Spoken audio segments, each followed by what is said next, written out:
Olá, terceiro ano, tudo bom? Meus queridos, vamos hoje fazer a correção da atividade domiciliar do dia 20 de abril, que foi na semana passada, certo? Vamos lá?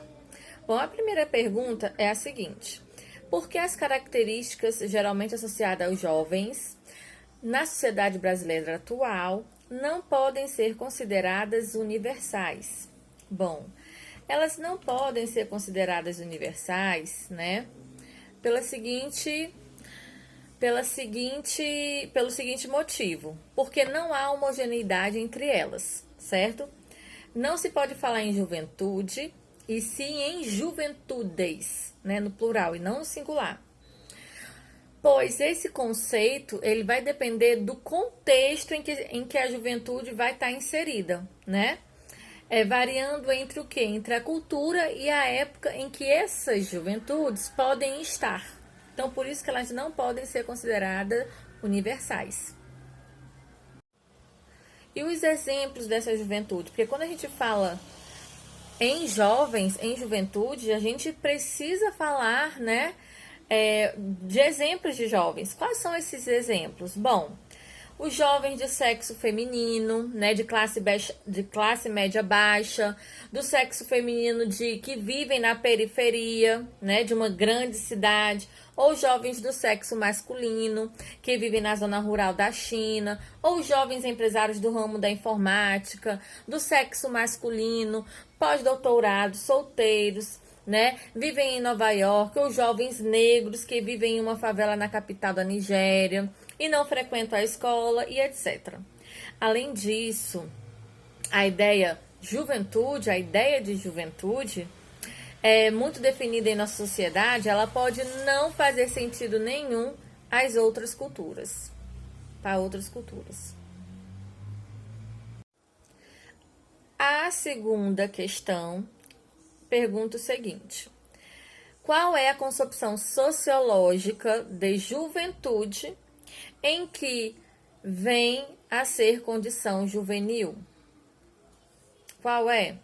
Bom, essa condição, né, a juventude como categoria sociológica, ela refere-se a uma condição social temporária, certo? Determinada pela idade dos indivíduos.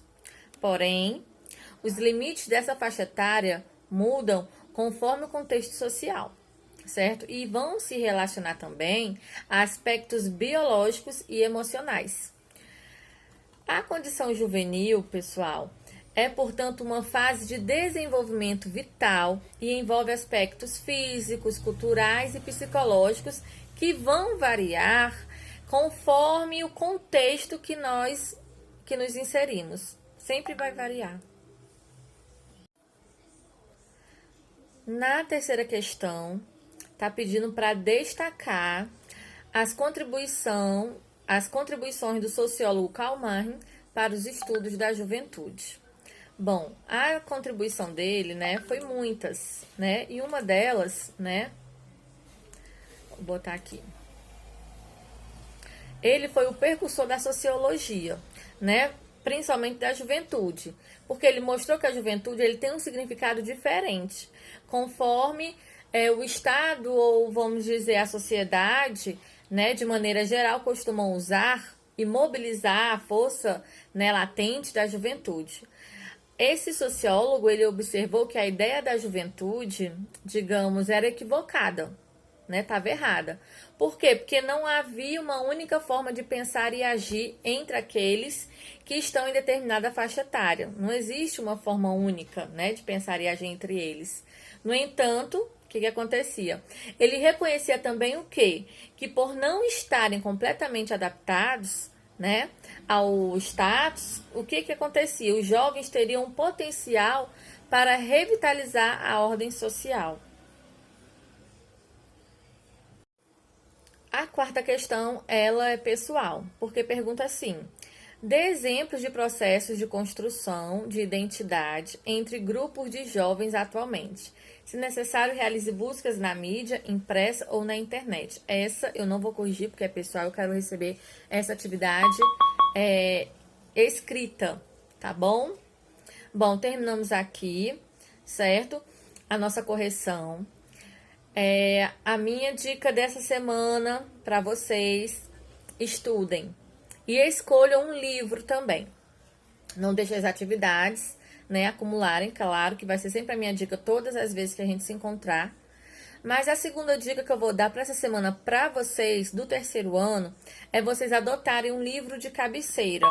Um livrinho para vocês estarem lendo antes de dormir, certo? Escolha um livro assim relaxante, um livro que vocês gostem de estar lendo, de algo que vocês se sintam bem, tá certo? Bom, gente, até a próxima aula, hein? Fiquem com Deus. Um beijo virtual em cada um de vocês. Tchau, tchau.